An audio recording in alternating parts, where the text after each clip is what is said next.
So if you genuinely feel that you are a female in your head, and then you're also insisting that your body needs to be adjusted and artificially built to reflect whatever is female, then aren't you also in the process defeating the idea that gender has nothing to do with the body? What about if someone was non-binary? Come again? Non-binary? You know, like non... We have never seen things like those. So if Matt had actually traveled here to India and engaged with people in the rural pockets of the country, he would have actually got responses very similar to what that tribe had to offer. I had my brother Ashish down in Kerala ask our grandmother, our 80-year-old grandmother, what is a woman? സ്ത്രീ എന്ന് പറഞ്ഞാൽ എന്തുവാ അമ്മച്ചി? സ്ത്രീ എന്ന് പറഞ്ഞാൽ എന്തുവാ? പെണ്ണ്.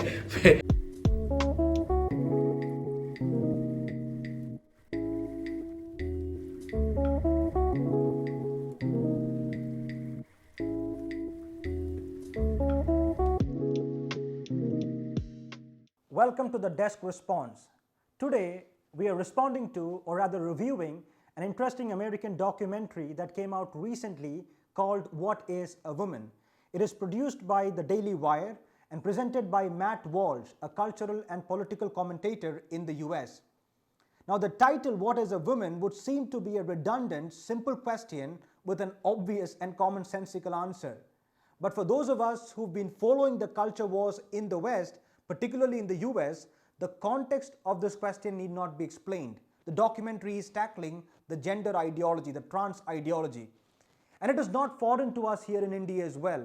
If you go to the major metropolitan cities of the country, be it a Bombay or a Bangalore or a Delhi, you will see pride parades and campaigns, especially in the last month of June, in your workplaces and in your college campuses. There is an aggressive push to promote LGBTQ lifestyle, which also includes the gender, the trans ideology. And it is not surprising in the age of internet, there's a free-flowing conversation between the West and the East that whatever ideologies are championed in the West eventually and immediately find its market here in India as well. It's also the other way around. For example, when you speak about New Age spirituality, some of the gurus here in India are more popular in the West than they are back home.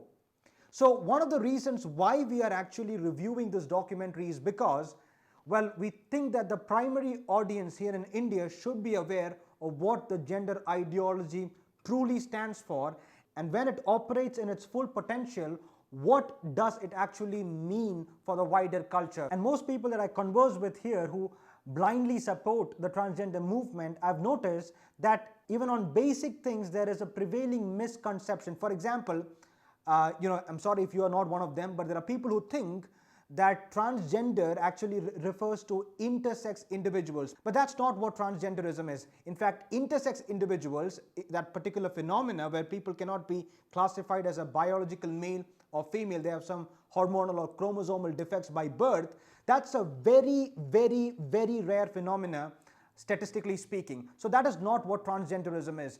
Transgenderism, on the other hand, is when someone who is a fully abled biological male feeling genuinely to be a female and claiming a gender that is contradictory to his or her biological sex.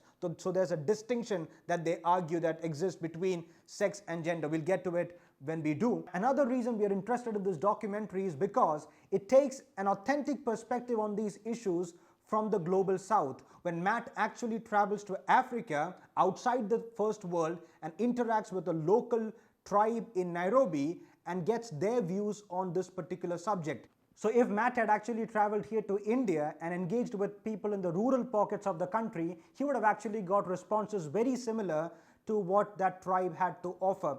Now, obviously, in the urban pockets of the country, there's a strong influence of whatever is happening in the West, as I said.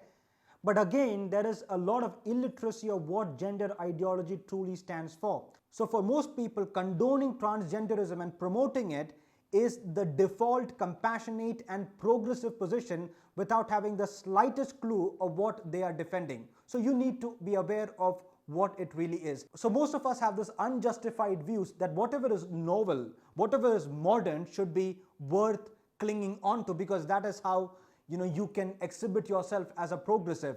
And G.K. Chesterton wrote this at least about more than 100 years ago when he actually saw the trends of progressivism, and this is what he said: "My attitude towards progress has passed on from antagonism to boredom. I have long ceased to argue with men who prefer Thursday to Wednesday because it is Thursday." So just because it is Thursday should not be the reason to prefer Thursday to Wednesday. And Chesterton was right on the money. He actually saw the trend of where progressivism was heading to, and lo, here we are in the 21st century. And I will be invoking Chesterton again going forward. So let's get to it. Let's get to the documentary. So how I intend to do this is to add a few thoughts on some of the conversations in the documentary, and towards the end, particularly relate it to what is happening here in India as well. But before we do any of that, I must say that this is a brilliant work by Matt and the Daily Wire. High quality product, stunning visuals, and a very well organized narrative and screenplay. So whatever side of the debate you are on, this is definitely worth watching. The documentary is basically probing, as the title goes, what is a woman. So if you alienate your gender from your biological sex, from raw facts of biology, what really then is a woman? What really then is, for that matter, a man? So let me state this up front, that I am not anti-trans.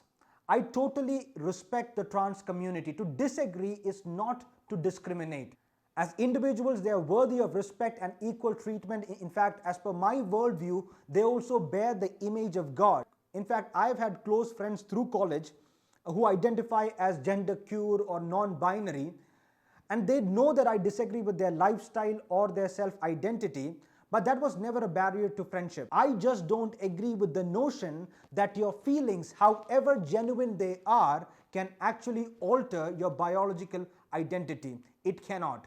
Okay, with that caveat said, let's quickly watch the 3-minute trailer first. And if you haven't watched the documentary, this should give you enough reasons to watch. What is a woman? Can you tell me that? Well, you're at the Women's March. You must have some idea. Please, if one person could tell me what a woman is. You are not here for women. We ask you to leave. What is that? I'm a husband. I'm a father of 4. I host a talk show. I give speeches. I write books. I like to make sense of things. A woman is not anything in particular. There is not one particular thing. It could be many things to many people. Some women have penises, right? Some men have vaginas. I like scented candles, and I've watched Sex and the City. Yeah. How do I know if I'm a woman? That's a great question. You're not a scientist. You're not a gender studies major. No. How do you know that you're a man? I guess because I got a dick. Can a man become a woman? I'm not a woman, so I can't really answer that. Women only know what women are.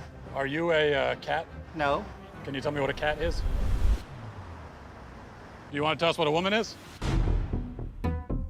I'm a biological woman that medically transitioned to appear like a male. I will never be a man. And so they go on the internet and they're told that all of their problems will be solved if they become a man. So you worry that there could be a sort of social contagion element of this? A teeny tiny bit, maybe. It got me at 42. Your child doesn't have a chance. And you're affirming it with hormones that have never been used in this way. Puberty blockers, which are completely reversible. Completely reversible. One of the drugs used is Lupron, right? Which has actually been used to chemically castrate sex offenders. You know what? I'm not sure that we should continue with this interview. So you don't want to talk about the drugs that you give to kids, or? How can they be removing the healthy breasts of 15-year-old girls? There are masculine girls. There are feminine boys. What are we going to do about that? Carve them up? How can this whole thing be happening, Matt? I wanted us to have a safe place to be able to talk about this. Part of me wants to ask why you care so much. I care about the truth. I care about children. I care about the women who are having their opportunities stolen from them. Is it transphobic to tell the truth? The interview's over. Let's turn off the cameras. Excuse me. They're fair. I just wanted to know, what is a woman? And you're not going to find out. Based on what I'm saying, would you ever want to move to America? They say no, never. I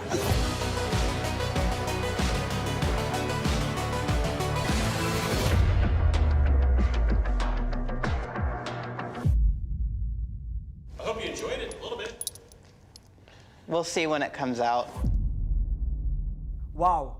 I found the intro bit of the trailer very interesting here, where it says, "From the controversial mind of Matt Walsh." Controversial, huh? So Matt and the producers are actually owning that title and wearing it on their sleeve and saying, yes, we are controversial figures. So if you notice, there has been, especially in the recent years, there is a general trend to label any person, any individual, any academic or public thinker who might not toe the line with the cultural left's ideology, just to label them as controversial and some XYZ phobic. So Jordan Peterson is a controversial figure, Dave Brasseur is a controversial figure, Matt Walsh, Ben Shapiro, you name them. And Wikipedia does a fine job in coloring their profiles as some extreme conservative blah blah. And just a couple of months ago, the co-founder of Wikipedia had actually confessed that the platform has a strong left ideology, something that we've known all along the while. It is also worthy to note that it's a raw fact of history that people who swim against the tide and dare to speak the truth have been controversial figures, because truth itself is controversial. Christ, for that matter, was controversial. When he speaks to the Roman governor Pilate in John chapter 18, Jesus tells him that he who is on the side of truth listens to my voice. But Pilate, like most of the relativists today, despite knowing that he was betraying his conscience and convictions, decided to bend to the crowd's demand and their uproar.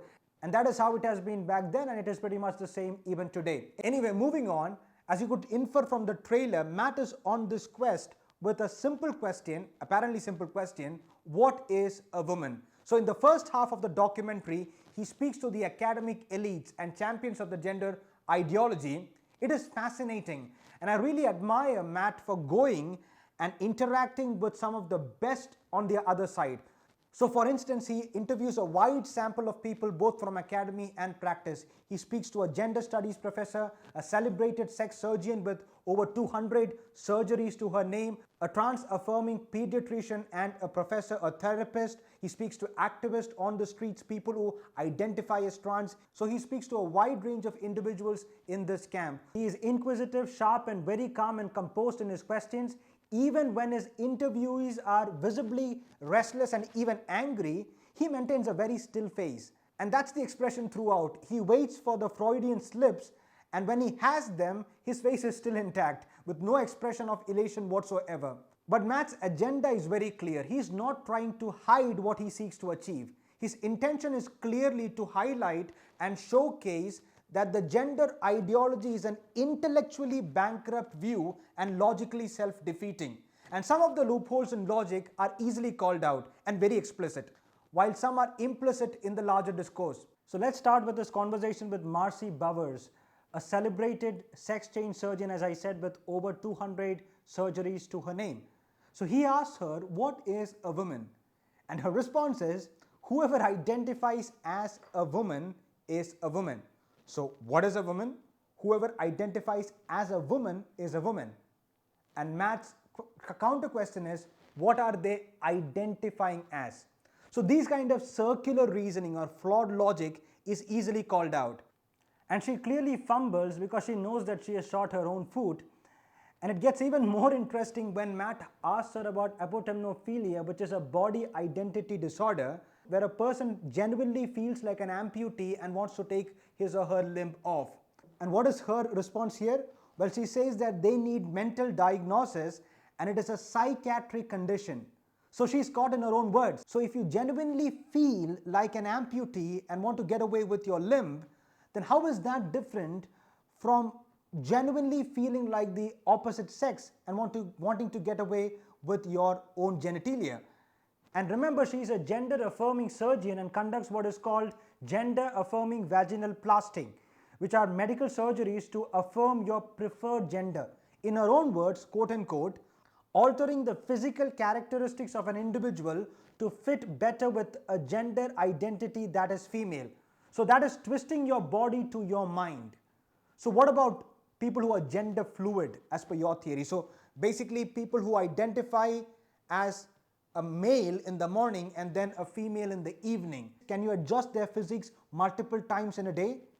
You see how problematic this view is.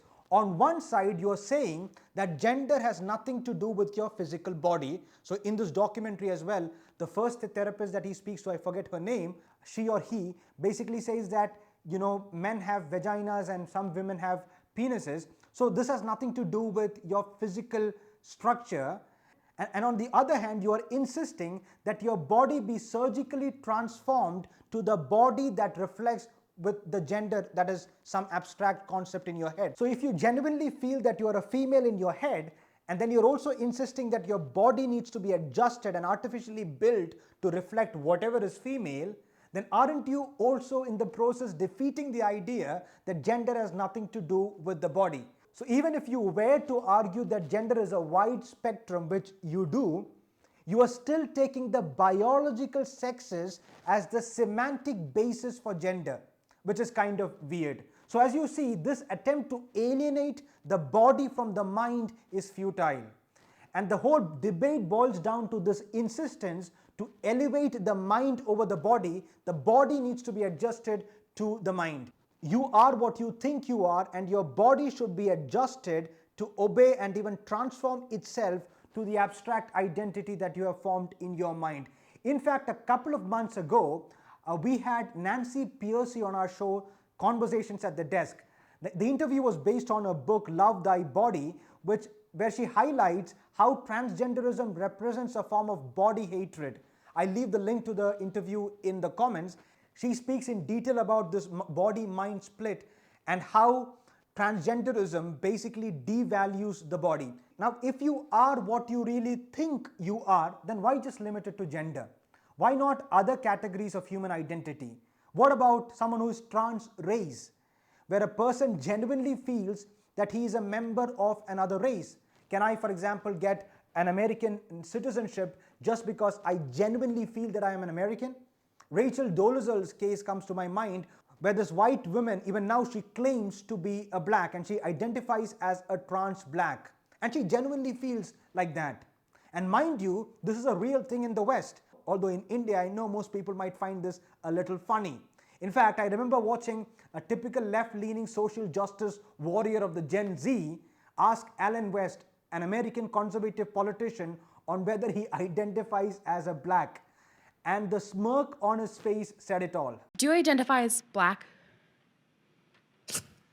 No, it's a serious question because you might not identify. And not just race. Beyond race, you can also claim to be a different species, not just claim, genuinely feel so. What, trans species? In fact, later in this documentary, Matt speaks to a trans individual who identifies as what is called a wolf-therian. Is that what it's called? Where this particular individual genuinely feels that she or he is a wolf. Now, what do you do with that? So you see, if you're going to alienate your identity from raw biological facts, then what follows is absolute chaos. It is not just going to end with gender. You can be trans age, you can claim and genuinely feel to be a 60-year-old while you're just 20. You can be trans race, trans species, and whatnot. Going further in the documentary, Matt speaks to a gender studies professor, Patrick Grizanka, and this conversation is very provoking. In fact, it actually scores the point that Matt is trying to drive. So Matt asks him, what is the difference between gender and sex? And ironically, the professor's response starts by noting that he's just completed teaching a whole semester on this particular subject. But what follows is an apparently long answer, which is fast forwarded in the documentary. The way it is done kind of implies that the answer was unnecessarily complicated or sophisticated, long and evasive word salad. On this point, I think that they should have nevertheless allowed the answer to be aired completely. Probably, I believe that they will release these interviews, unedited interviews in the future. So maybe it's a documentary and you have to pick and choose these portions of these interviews in a way that it will fit into the 1 hour 30 minutes frame, which is the entire length of this documentary. But anyway, I hope that they will release the interviews in its full length, not just this one, but all of these other interviews as well. Now, after this long answer is fast forwarded, Matt's follow-up question implies that he's still waiting for an answer. He takes a pause and then he asks, so is there a difference between gender and sex? Now, at this point, the professor smells the smoke And from that point on, the conversation kind of derails. So basically, Patrick is like, why are you interested in these questions? Why are you asking these questions? Matt's response, I'm just trying to get to the truth. And at this, the professor is really disturbed and he says, I'm really uncomfortable with that language and it sounds transphobic to me. Well, the truth sounds transphobic to you? And he says that if you're going to go on probing like this, then sorry, we'll have to end this interview here. So if you watch that interaction, the professor's argument is simply this, that if someone says that I am this and this, then the opposing person should accept that without any critical examination whatsoever. So ideally, truth is not objective, it is merely subjective and relative. And you see that this sort of relativism is self-defeating, and that is at the very heart of the transgender movement. If truth is relative, then that very statement that truth is relative is also relative. So ideally, relativism itself cannot be universal, and therefore it is self-defeating. Moving on from the logical problems of the ideology, the documentary also powerfully highlights some of the pragmatic societal dilemmas that arise due to it. So for instance, Matt speaks to this prominent US politician called Mark Takano. I hope I'm pronouncing the name correctly. He's apparently the first openly gay member of the US Congress and a very staunch advocate for transgender rights. Now, Matt takes some policy-related issues with Takano and he asks him about the implication and the ramifications of the wider transgender phenomena on what are traditionally understood as female-only spaces. And he asked this upfront, what about women, actual real women, biologically women, who have to endure naked penises in their bathrooms? And at this point, Mark looks outside of the frame to his right, and he does that more than once, visibly unprepared and uncomfortable with the question. He makes a few very incoherent statements in response and abruptly ends the interview, takes off his mic, says that this interview is over and walks away. It is one of the most provoking conversations in the documentary. Similarly, Matt also highlights the issues of transgender athletes who are biologically male competing in women's sports. He speaks to Selena Sol, again I hope that I'm pronouncing the name correctly, a female track athlete who speaks from her own experiences of having to compete against trans women in track and athletic events. The competitive disadvantage leaves such athletes with little hope to succeed in their fields, and you can really see the disappointment and frustration in her words. And what if athletes like her take this issue to the higher ups? There is a label that is waiting for them, transphobic. Another disturbing conversation in the documentary is with Dr. Michelle Forcier, a pediatrician and a professor. She struggles to make any sense at all with her response to the question, what is a woman? I will not get to that, you can actually watch it yourself. Matt asks her about puberty blockers, particularly Lupron, which is a drug that is administered to enable chemical castration in children. And it is absolutely terrifying. She threatens to boycott the interview at this point. In fact, at this point, the documentary also switches to Matt's interaction with Scott Nugent, an individual who transitioned from being a biological female to be a man. But in Scott's own words, he says that 100 years from now, if you dug up my remains, you could still say that I was a female. He says, I can never be a man. And Scott recounts the horrifying medical procedures that he had to go through, at least 7 surgeries. And since then, he has suffered from various infections in every 3 to 4 months. And guess what? Scott was never informed of the side effects and the risks associated with the transition. He also testifies how suicidal he was roughly 7 to 10 years after these procedures. But obviously you won't hear stories of people like Scott in the wider media, because obviously these stories do not really suit the narrative. These stories have to be buried away from the spotlight. So that's just a few things on the pragmatic ramifications of the trans movement. Now in the documentary, as I discussed before, he engages with these academics and he highlights the contradictions in their views. They're not able to give coherent answers, and that lack of coherence is not merely within their own answers but also among their answers. There is no uniformity in the answers that are given. So despite the fact that they're trying to aggressively push this ideology through academy, it fails to get past a few foundational questions in a coherent manner.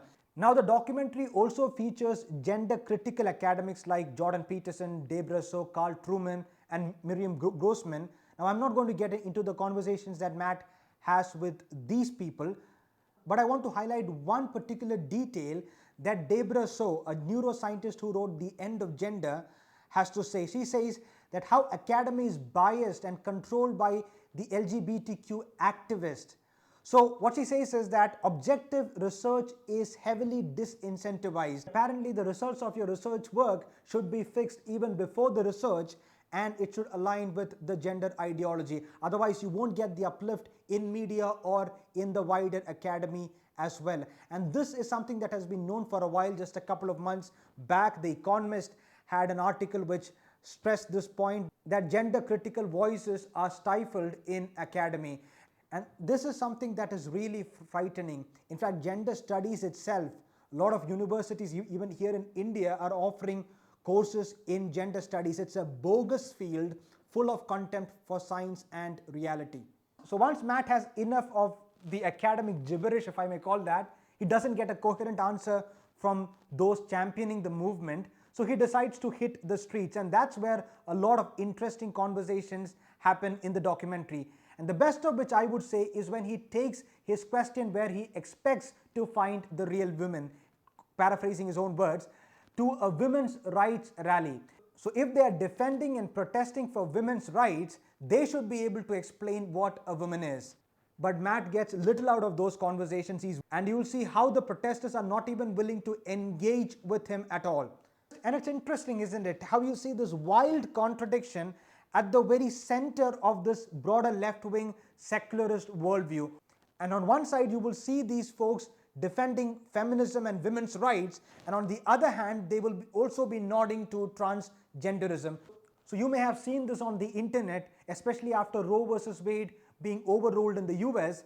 You will see many pro-choice tweets and banners insisting that if you do not have a vagina or a womb, you better shut up. So basically, the view is that if you don't have the physique of a woman, you have no right to speak about women's rights. But then these same people will turn around and say that, well, you don't need a vagina to be a woman, and you don't need a penis for that matter to be a man.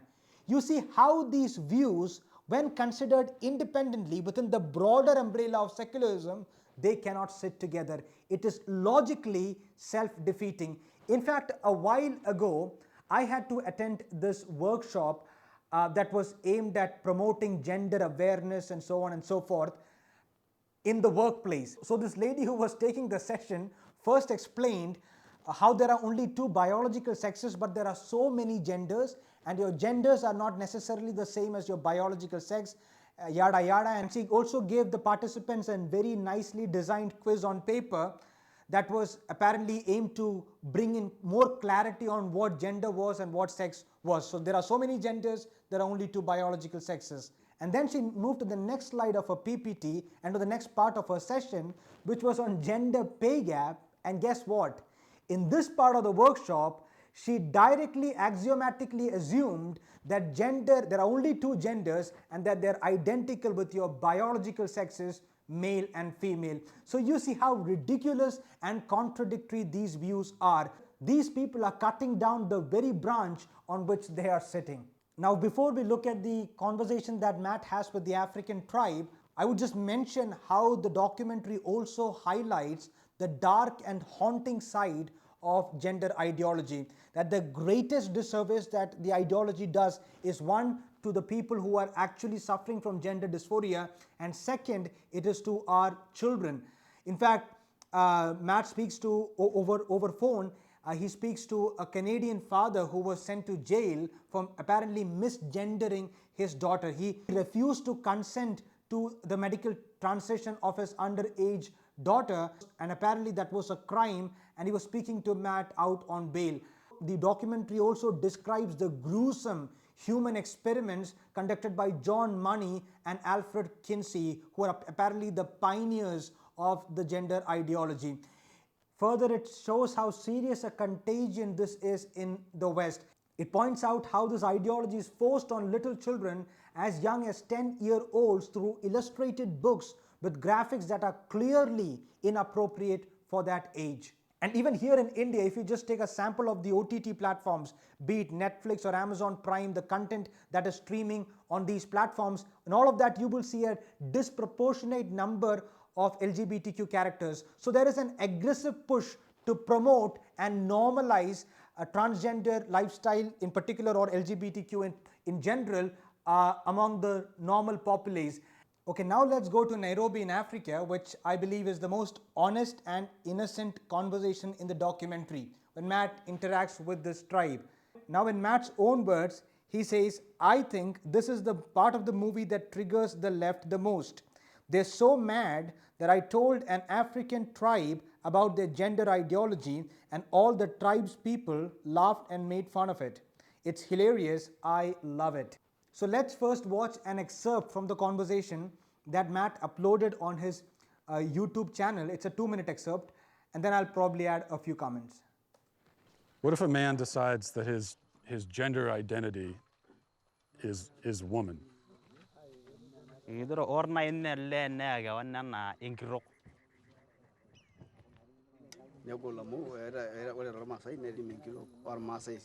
woman has its own duty, and a man has its own duty, and a lady cannot do the duty of a man, and a man cannot do a duty of a woman.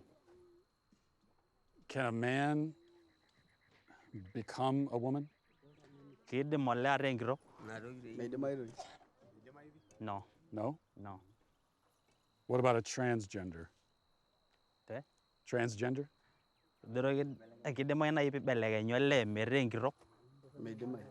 No. No? It will look like if you want to become a lady but you're a man, you have something wrong in Something your mind. wrong. Something wrong in your family, something wrong in you. What about if someone was non-binary? Come again? Non-binary? Uh-huh. Do you know, like someone is you're not a woman, you're not a man. Yeah, someone is neither. There's something else. Is that?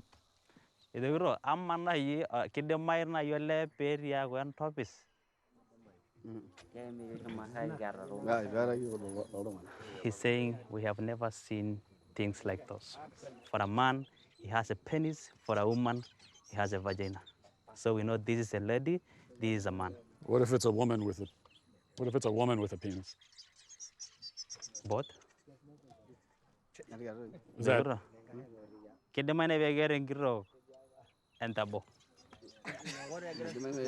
People are laughing. Is that a dumb question? In the final bit, I really enjoyed that one tribesman who hangs on the shoulder of the other and laughs. And when Matt says about non-binary, you look at the flustered look on their faces. They've not seen such a thing. We have not seen or heard. It's like you're speaking foreign language. You know, you say gender queer and non-binary and this and that. To this tribe's people, they can only laugh at it. They have not heard such a thing. So how do you know that you're a man or a woman? And their response is that for a man, he has a penis and a woman has a vagina. And this is the most straightforward response that is the most commonsensical. In fact, in the documentary, earlier in the documentary, Matt speaks to Don Sucher, an 80-year-old man who runs a Star Wars shop, who was in the news some time back when he was confronted by a trans individual for putting up a banner outside his shop which said, "If you have a penis, then you are not a woman." And when Matt is actually asking him this question, "How do you know that you're a man?" his response was just that. You're not a scientist. You're not a gender studies major. No. How do you know that you're a man? I guess because I got a dick. Then Matt follows up by saying something to this effect: when you see a woman, how do you know that she's not a man but a woman? And his response is, with a pause, he says, "Well, common sense. Common sense." And his candid response reminded me of what G.K. Chesterton wrote a while ago when he said that a society is in decay when common sense has become uncommon. And in fact, Chesterton writes in Heretics, he writes this, and it rings with relevance for our times. He says this: "The great march of mental destruction will go on. Everything will be denied. Everything will become a creed. It is a reasonable position to deny the stones in the street. It will be a religious dogma to assert them. It is a rational thesis that we are all in a dream. It will be a mystical sanity to say that we are all awake. Fires will be kindled to testify that 2 plus 2 makes 4, and swords will be drawn to prove that leaves are green in summer. He goes on to paraphrase him, he goes on to say that we will be left defending the obvious. And here we are in the 21st century. If you go to the rural pockets of our country here, you will get very similar responses as the tribe gave. In fact, I had my brother Ashish down in Kerala ask our grandmother, our 80-year-old grandmother, what is a woman? And here was some of her responses. She obviously can't speak English, she's speaking in the local language Malayalam. സ്ത്രീ എന്ന് പറഞ്ഞാൽ എന്തുവാ അമ്മച്ചി? സ്ത്രീ എന്ന് പറഞ്ഞാൽ എന്തുവാ? പെണ്ണ്. ഇപ്പൊ ഒരാളെ കണ്ടിട്ട് എങ്ങനെ ഒരു പെണ്ണാന്ന് തിരിച്ചറിയുന്നേ? അമ്മച്ചി വഴി കൂടെ പോവാ, ഒരാളെ കണ്ട അവരുടെ രീതി, അവരുടെ ഒരു സ്ത്രീയെ കാണുമ്പോൾ മുടി കാണും, അവരുടെ വേഷം, അവരുടെ ഒരു പുരുഷന്മാരെ പോലെ ഇങ്ങനെ എഴുത്തിയാടി ഒച്ചടക്കും അതൊക്കെ അങ്ങനെയൊക്കെയാണ്. എല്ലാറ്റിനും താഴ്മ ഒരു ഉണ്ട് ഒരു സ്ത്രീക്ക്, യഥാർത്ഥ സ്ത്രീക്ക്. പിന്നെ അപ്പം ഒരു പുരുഷൻ പറയുക, അല്ലെങ്കിൽ ഒരു പുരുഷൻ പറയുക, എനിക്ക് പെണ്ണുങ്ങളോട്ട് വസ്ത്രം ഇടുന്ന ഇഷ്ടം, ഞാനും മുടി വളർത്താൻ പോവാ, എനിക്ക് മുഖത്തിൽ ഈ എന്താ പറയുന്നത് മറ്റേ പൗഡറും എല്ലാം ഇട്ട് ലിപ്സ്റ്റിക്കൊക്കെ ഇട്ട് അങ്ങനെ ഒരു പുരുഷൻ ചെയ്തു കഴിഞ്ഞാൽ ആ പുരുഷൻ സ്ത്രീ ആകുമോ? ഇല്ല, ഒരിക്കലും ആകത്തില്ല. വേഷം മാത്രമല്ലല്ലോ, വേഷം മാത്രമല്ലല്ലോ, അവരുടെ അവയവങ്ങൾ തന്നെ കാണുമ്പോൾ അറിയാം, ശരീരം കാണുമ്പോൾ സ്ത്രീയല്ലെന്നറിയാം. അല്ല, സ്ത്രീ ആകാനായിട്ടുള്ള വല്ലതും വെച്ച് കെട്ടിയൊക്കെ വന്നാൽ സ്ത്രീയായിട്ട് അഭിനയിക്കാം. അല്ല, ഇപ്പോഴത്തെ കാലത്ത് അങ്ങനെ ഓപ്പറേഷൻ വഴിയൊക്കെ മാറ്റാൻ പറ്റും. ഓപ്പറേഷൻ വഴി മാറ്റാൻ പറ്റും, എന്നാലും പെണ്ണാകുകയില്ല. അവൾ ഒരു സ്ത്രീക്കായോണ്ട് ഗർഭപാത്രം അത് ഇപ്പം ചെയ്യാൻ പറ്റും. അതിപ്പം അതില്ല, ഞാൻ പറഞ്ഞ അതില്ല. കൃത്രിമമായിട്ടുണ്ടാക്കുമായിരിക്കും. അല്ല, സ്ത്രീക്ക് പുരുഷൻ അങ്ങനത്തെ ഒരു കാര്യമില്ല. Well, our grandmother is not a scientist, she's not a psychologist. In fact, back in the day, she did her schooling only till 7th grade. She does not understand English. But then, how on earth is she getting this right? She has no access to what is produced in the university, but her answer is clear and straightforward. Again, Chesterton has the response. He says, our fathers did not talk about psychology. They talked about a knowledge of human nature. They had it and we have not. They knew by instinct all that we have ignored by the help of information. For it is exactly the first facts about human nature that are now being ignored by humanity. Chesterton obviously did not have the actual foresight of what is happening in the 21st century, but his words are rather prophetic. We are denying the first facts of human nature that we know as first facts, as intuitive knowledge. That is exactly what is being put under scrutiny and even denied. The final answer that Matt gets in the documentary is from his wife. It's a very simple response. She says, it's a female adult human being. That's what a woman is. Well, in fact, some of the other reviews on this documentary I saw highlighted that, well, there had to be more than that. I mean, there had to be more nuance or support to that answer, to that final answer that is given. But I don't think that is the intention of the documentary itself, or probably it is also because from where I am viewing, or through the lens that I am viewing this whole issue. The answer is very commonsensical and straightforward. You don't need to decorate it more than that. Just basic common sense is enough to answer the question, what is a woman? And I strongly encourage you to watch this documentary. It ticks all the right boxes. This is Asher John for the Carpenter's Desk.